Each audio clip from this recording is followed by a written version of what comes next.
Hello everyone. आज हम discuss करेंगे, आज का जो हमारा नया टॉपिक है वो है संधारित्र की प्लेटों के मध्य पैराविद्युत पदार्थ की उपस्थिति का प्रभाव। इसका मीनिंग यही है कि संधारित्र की प्लेटों के बीच में अगर पैराविद्युत पदार्थ रख दें तो उस पदार्थ का संधारित्र की धारिता पे क्या इफेक्ट पड़ने वाला है, यानी धारिता कम होगी या धारिता बढ़ेगी। तो इन्हीं बातों को लेकर हम आज इस टॉपिक पे डिस्कस करेंगे। और धारिता स्पेशली इसका एक एक्सप्रेशन फॉर्मूला होता है, कुछ फिजिकल जो क्वांटिटीज होती हैं, भौतिक राशियां हैं इसमें, उसमें भौतिक राशियों में कुछ संबंध होता है, वो संबंध है वो भी हम इसमें निकालेंगे। ठीक है, तो देखिएगा हमने वैसे कल मतलब जो भी हमने पिछले वीडियो में हमने देख लिया था, समांतर प्लेट संधारित्र के बारे में हमने डिस्कस कर लिया था। तो समांतर प्लेट संधारित्र के बारे में अगर बात की जाए तो समांतर प्लेट संधारित्र क्या होता है, इसमें दो चालक प्लेटें होती हैं, दोनों पर समान परिमाण और विपरीत प्रकृति का आवेश होता है। दोनों प्लेटों का क्षेत्रफल क्या होता है, इसमें समान होता है और दोनों अल्प दूरी पर होते हैं। ठीक है, तो ऐसे समायोजन को हम समांतर प्लेट संधारित्र बोलते हैं, ये आपको पता है। और उसकी धारिता को अभी हमने कैलकुलेट कर लिया था। ठीक है, वैक्यूम या फिर एयर में जब मतलब प्लेटों के बीच में क्या हो, वैक्यूम निर्वात या फिर वायु हो, तो उस स्थिति में हमने संधारित्र की धारिता देख ली थी, C बराबर epsilon not into A upon में स्मॉल डी के रूप में देख लिया था। ठीक है, तो ये धारिता को भी हमने कैलकुलेट कर लिया था।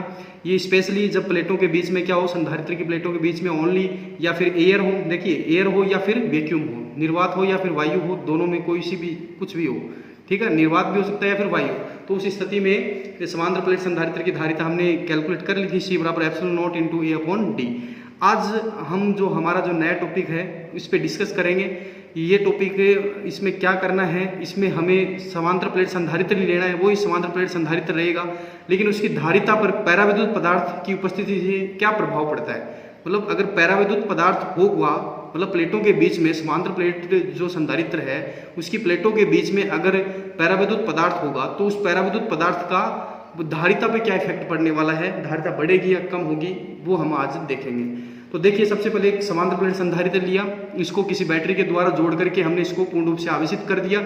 जैसे ही समांतर प्लेट संधारित्र आवेशित होगा तो इन प्लेटों के बीच में एक पोटेंशियल डिफरेंस विभवांतर आ जाएगा, विभवांतर उत्पन्न हो जाएगा, अर्थात इन प्लेटों के बीच में विद्युत क्षेत्र भी उत्पन्न हो जाएगा, विद्युत क्षेत्र E0 जो कि आपको दिख रहा है। ठीक है ना, positive to negative electric field होता है, प्लस से माइनस की तरफ होता है, जो कि E0 के रूप में शो किया गया है। तो ये संधारित्र की प्लेटों के मध्य क्या गए हैं, विद्युत क्षेत्र E0 उत्पन्न हो गया।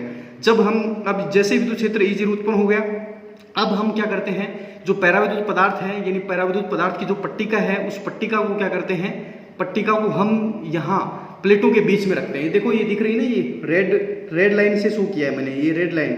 ठीक है, ये रेड लाइन से शो किया है। तो ये जो पूरी पट्टिका है ये पैराविद्युत पदार्थ की पट्टिका है। इस पट्टिका को मैंने कहाँ रख दिया है, मैंने समांतर प्लेट संधारित्र के बीच में रख दिया है, मतलब समांतर प्लेट संधारित्र की प्लेटों के बीच में रख दिया है। ठीक है, किसको, पैराविद्युत पदार्थ की पट्टिका को रख दिया। तो जैसे ही पैराविद्युत पदार्थ को प्लेटों के बीच में रखते हैं तो क्या होता है, पैराविद्युत पदार्थ के अंदर भी एक इलेक्ट्रिक फील्ड यानी विद्युत क्षेत्र उत्पन्न हो जाता है। तो इस पदार्थ के अंदर भी एक विद्युत क्षेत्र उत्पन्न हो जाता है और उसी विद्युत क्षेत्र की वजह से क्या हो जाता है, इस पदार्थ के अणुओं में ध्रुवीकरण आ जाता है। मतलब पदार्थ के जो अणु हैं, मॉलिक्यूल्स हैं, अणुओं में ध्रुवीकरण हो जाता है। ध्रुवीकरण समझते हो, धन अलग ऋण अलग, धन और ऋण के बीच में थोड़ी सी दूरी आ जाती है। ठीक है ना, तो ये कब होता है, जब इस पैराविद्युत पदार्थ के अंदर विद्युत क्षेत्र EP उत्पन्न होता है। दिख रहा है ये EP उत्पन्न होगा यहाँ पर। तो ये विद्युत क्षेत्र क्या करता है, पदार्थ के अणुओं का ध्रुवीकरण कर देता है। ध्रुवीकरण मतलब यहाँ पर ये ध्रुवीकरण, देखिए वैसे तो नॉर्मली देखा जाए ना तो हम क्या कर रहे हैं, बाह्य विद्युत क्षेत्र यानी E0 में रख रहे हैं। ये E0 में ये पैराविद्युत पदार्थ रखा हुआ है, तो इसी E0 की वजह से पदार्थ के अणुओं का ध्रुवीकरण होता है। ठीक है ना, अणुओं का ध्रुवीकरण होता है और इस पदार्थ में विद्युत क्षेत्र EP होता है। इस EP का रोल नहीं होता, सॉरी, मतलब क्या होता है कि ये जो बाह्य विद्युत क्षेत्र E0 है, जो कि ये संधारित्र की प्लेटों के मध्य पहले से विद्युत क्षेत्र E0 है, ये E0 क्या करता है, ये पैराविद्युत पदार्थ के अंदर क्या कर देता है, मतलब पैराविद्युत पदार्थ के अणुओं को ध्रुवीकरण कर देता है, अणुओं का, जिससे इस पदार्थ के अंदर भी क्या हो जाता है, एक विद्युत क्षेत्र उत्पन्न हो जाता है जिसे EP बोलते हैं। और इस विद्युत क्षेत्र EP की जो डायरेक्शन है वो हमारा जो मुख्य जो विद्युत क्षेत्र है उसकी दिशा की क्या होती है, विपरीत होती है। EP की जो दिशा है, जो EP यानी EP ये पैराविद्युत के कारण विद्युत क्षेत्र आया ना, ये विद्युत क्षेत्र EP क्या होता है, बाह्य विद्युत क्षेत्र E0। ठीक है ना, संधारित्र की प्लेटों के कारण जो विद्युत क्षेत्र E0 उसके क्या होता है, जस्ट अपोजिट होता है। ये भी आपको पता होना चाहिए। देखिएगा साफ साफ दिख रहा है, ये तो था हमारा संधारित्र की प्लेटों के मध्य विद्युत क्षेत्र प्लस से माइनस की ओर। लेकिन जैसे अणु का ध्रुवीकरण होगा तो ये देखो ये पूरी पराविद्युत पट्टिका है, इसका एक किनारा तो हो जाएगा, एक किनारे पर तो इस किनारे पर तो पॉजिटिव चार्ज होगा, इस किनारे पॉजिटिव चार्ज और इस किनारे पर नेगेटिव चार्ज। तो इसका मतलब विद्युत क्षेत्र किधर होगा, पराविद्युत पट्टिका के अंदर जो विद्युत क्षेत्र उत्पन्न होगा वो किधर होगा, प्लस से माइनस, यानी ईपी इस प्रकार से, यानी E0 के क्या होगा, जस्ट अपोजिट होगा। तो यहाँ ध्यान रखिएगा E0 और EP दोनों एक दूसरे के अपोजिट होंगे, जिससे परिणामी विद्युत क्षेत्र E0 माइनस EP के रूप में आ जाएगा। कहने का मतलब विद्युत क्षेत्र कम हो जाएगा, और विद्युत क्षेत्र के कम होने से विभवांतर भी कम हो जाएगा, और विभवांतर के कम होने से धारिता क्या हो जाएगी, बढ़ जाएगी। C बराबर Q/V के रूप में होता है। ये पोटेंशियल डिफरेंस कम होगा तो ये क्या हो जाएगी, धारिता कैपेसिटेंस यानी कैपेसिटी किसकी, कैपेसिटर की बढ़ जाएगी, और ये पोटेंशियल डिफरेंस यहाँ से कम हो जाएगा। क्यों, क्योंकि विद्युत क्षेत्र कम हो जाएगा, परिणामी विद्युत क्षेत्र प्लेटों के बीच में क्या हो जाएगा, कम हो जाएगा, E0 माइनस EP के रूप में हो जाएगा, और जिसकी वजह से क्या हो जाएगा, विभवांतर भी कम हो जाएगा और धारिता क्या हो जाएगी, बढ़ जाएगी। तो क्या इफेक्ट पड़ा भाई, अगर आप संधारित्र की प्लेटों के बीच में क्या रख रहे हो, पैराविद्युत पदार्थ रख रहे हो, तो पैराविद्युत पदार्थ रखने से संधारित्र की धारिता बढ़ जाती है, तो ये इफेक्ट पड़ता है। तो अब इसको देख लीजिएगा, यहाँ लैंग्वेज के रूप में देखिएगा। ये इसका थ्योरेटिकल पोर्शन था टोटल, जो भी मैंने बताया, अभी मैथमेटिकली पोर्शन है वो हम बात करेंगे अभी। देखिएगा, देखिए किसी संधारित्र की प्लेटों को आवेशित किया जाता है तो उनके मध्य विभवांतर उत्पन्न हो जाता है। यदि प्लेटों को पैराविद्युत, देखिएगा पैराविद्युत पदार्थ रख दिया जाए, प्लेटों के मध्य पैराविद्युत पदार्थ रख दिया जाए तो इसके अंदर एक विद्युत क्षेत्र उत्पन्न हो जाता है। मैंने कहा ना, यदि प्लेटों के मध्य पैराविद्युत पदार्थ रख दिया जाए तो इसके अंदर एक विद्युत क्षेत्र उत्पन्न हो जाता है, ठीक है। और विद्युत क्षेत्र के कारण अणुओं का क्या हो जाता है, ध्रुवीकरण हो जाता है। विद्युत क्षेत्र के कारण क्या हो जाता है, अणुओं का ध्रुवीकरण हो जाता है। इस प्रकार पैराविद्युत पदार्थ का जो संधारित्र की धनात्मक प्लेट वाला जो सिरा होगा वो ऋणात्मक, और विपरीत सिरा क्या हो जाएगा, धनावेशित हो जाएगा। तो जिससे पैराविद्युत पदार्थ के अंदर एक विद्युत क्षेत्र EP उत्पन्न हो जाएगा, जो संधारित्र की प्लेटों के कारण उत्पन्न क्षेत्र E0 के क्या होता है, विपरीत होता है। फलस्वरूप पैराविद्युत पदार्थ के कारण प्लेटों के मध्य परिणामी विद्युत क्षेत्र कितना हो जाता है, E0 माइनस EP हो जाता है। तो ये E0 माइनस EP के रूप में ये परिणामी विद्युत क्षेत्र E0 माइनस EP हो जाता है। देखो भाई एक लाइन है भाई, देखो ये यहाँ पर ध्यान से देखिएगा, मैंने ये बताया ना कि भाई इस प्रकार पैराविद्युत पदार्थ का संधारित्र की धनात्मक प्लेट वाला सिरा ऋणात्मक, तो देख लीजिएगा, ध्यान से देखिएगा, ये पैराविद्युत पदार्थ है, दिख रहा है। इस पैराविद्युत पदार्थ का संधारित्र की धन प्लेट वाला जो सिरा होगा वो क्या हो जाता है, इस पदार्थ का ऋण हो जाता है, ठीक है ना, ऋण हो जाता है ना, ऋण हो गया। इसी प्रकार से पैराविद्युत पदार्थ का संधारित्र की ऋण प्लेट वाला जो सिरा है, मतलब संधारित्र का जो ऋण प्लेट वाला जो सिरा है, उस सिरे को हम क्या बोलेंगे, यहाँ पर धनात्मक बोलेंगे, ठीक है ना। मतलब ये अपोजिट होता है, मतलब ये पैराविद्युत पदार्थ का ये तो होगा ऋण सिरा, मतलब एक सिरा तो ऋण होगा, दूसरा धन होगा। भाई संधारित्र की जो प्लेट की अगर बात करें तो प्लेट की बात करें, एक प्लेट पर अगर प्लस है तो उसकी तरफ वाला जो पदार्थ का सिरा होगा वो तो होगा ऋण, और ऋणात्मक प्लेट की बात करें तो ऋणात्मक प्लेट की ओर जो पैराविद्युत पदार्थ का जो सिरा होगा वो कैसा होगा, धन होगा, ठीक है ना। ये आपको ध्यान रखना है इसमें, बाकी इसमें कोई खास बात नहीं है इसका। वैसे अपने आप ही ये विद्युत क्षेत्र अपोजिट है ना, ये E0 के अपोजिट है, तो अपने आप ही पता चल जाएगा, क्योंकि इसमें अणुओं का ध्रुवीकरण होता है। और ये बाह्य जो विद्युत क्षेत्र है ना, ये E0 ये क्या करता है, ये E0 इन पर क्या लगाता है, टोर्क लगाता है। टोर्क समझते हो, पहले भी बता रखा है मैंने। ये E0 के कारण क्या लगता है, अणुओं पर अणुओं पर क्या लगता है, बल आघूर्ण, और वो बल आघूर्ण क्या करता है, इन अणुओं के द्विध्रुव आघूर्ण को विद्युत क्षेत्र की दिशा में संरेखित करने की कोशिश करता है, ठीक है ना। तो यहाँ पर ये बल आघूर्ण लगेगा तो ये माइनस किधर जाएगा, प्लस की तरफ, और ये प्लस किधर जाएगा, विद्युत क्षेत्र के माइनस की तरफ। ये इस प्रकार से अणुओं का ध्रुवीकरण हो जाता है, ठीक है ना। और इस पदार्थ के अंदर विद्युत क्षेत्र EP आ जाता है, और ये EP क्या होता है, E0 के विपरीत होता है, और जिसकी वजह से परिणामी विद्युत क्षेत्र E0 माइनस EP हो जाता है, अर्थात विद्युत क्षेत्र कम हो जाता है। तो परिणामी विद्युत क्षेत्र कम हो गया तो इसका मतलब विभवांतर कम और धारिता बढ़ जाएगी। अब इसका मैथमेटिकली देख लेते हैं, थोड़ा डेरिवेशन है, देखिएगा। E0 बराबर सिग्मा अपॉन एप्सिलॉन नॉट, ये कब होता है, जब क्या हो, प्लेटों के बीच में क्या हो, ओनली निर्वात हो। तो उस स्थिति में विद्युत क्षेत्र E0 बराबर सिग्मा अपॉन एप्सिलॉन नॉट होता है। आपको पता है भाई, प्लेटों के बीच में क्या हो, खाली संधारित्र की प्लेटों के बीच में निर्वात हो, तो उस स्थिति में ये विद्युत क्षेत्र क्या होगा, प्लेटों के बीच में E0 equals to sigma upon epsilon naught. Sigma पृष्ठ आवेश घनत्व होता है, ठीक है ना, सिग्मा पृष्ठ आवेश घनत्व होता है। इसको इक्वेशन A लिख दिया मैंने। अब दूसरा देखिए, EP बराबर sigma P upon epsilon not. इसका मीनिंग क्या होता है, इसका मीनिंग ये होता है कि जब क्या कर दें, प्लेटों के बीच में पैराविद्युत पदार्थ रख दें, तो पैराविद्युत पदार्थ के अंदर जो विद्युत क्षेत्र उत्पन्न होता है वो विद्युत क्षेत्र क्या होता है, ईपी होता है।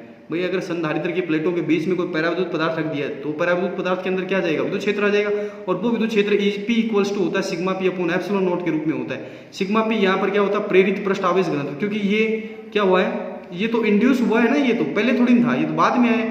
ये सिग्मा पी किसके कारण मिला है, E0 के कारण मिला है। जो बाह्य विद्युत क्षेत्र था ना, जो संधारित्र की प्लेटों के बीच में विद्युत क्षेत्र था, पहले से था वो विद्युत क्षेत्र, उस विद्युत क्षेत्र E0 के कारण ही तो क्या हुआ है, ये सिग्मा पी उत्पन्न हुआ है। यानी ये कहाँ उत्पन्न हुआ है, पैराविद्युत पट्टिका के किनारों पर क्या हुआ है, प्रेरित हुआ है, किनारों पर पृष्ठ आवेश घनत्व सिग्मा पी E0 के कारण से आया ही। तो ईपी बराबर sigma P upon epsilon not, ये मैंने इक्वेशन दे दिया इसको बी। अब परिणामी विद्युत क्षेत्र E बराबर क्या होता है, ये आपको पता है E0 माइनस ईपी होता है।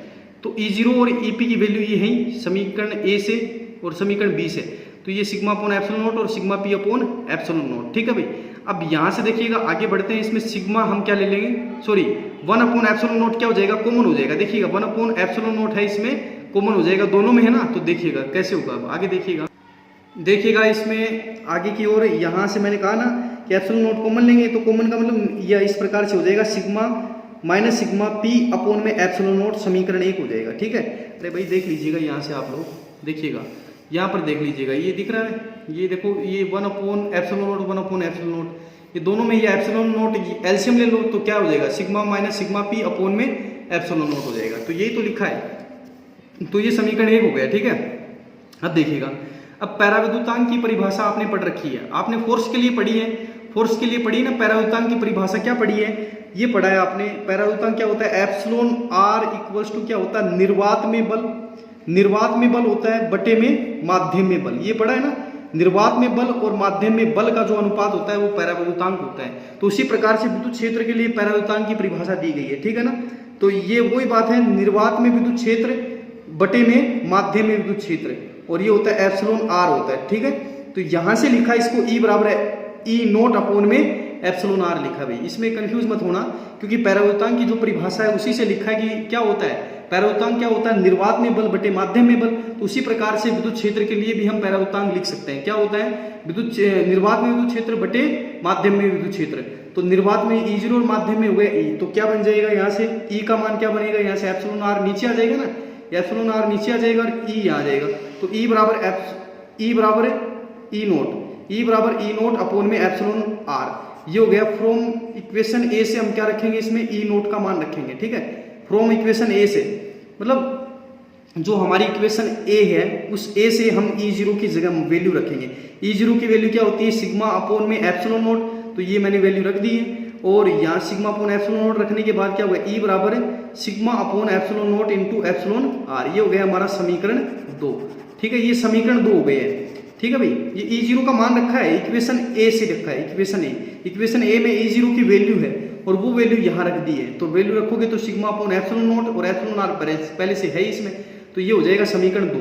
अब दोनों से फ्रॉम 1 और 2, समीकरण 1 और 2 से, ये 1 रहा ये समीकरण 2, दोनों विद्युत क्षेत्र हैं तो दोनों को बराबर कर देते हैं अपन।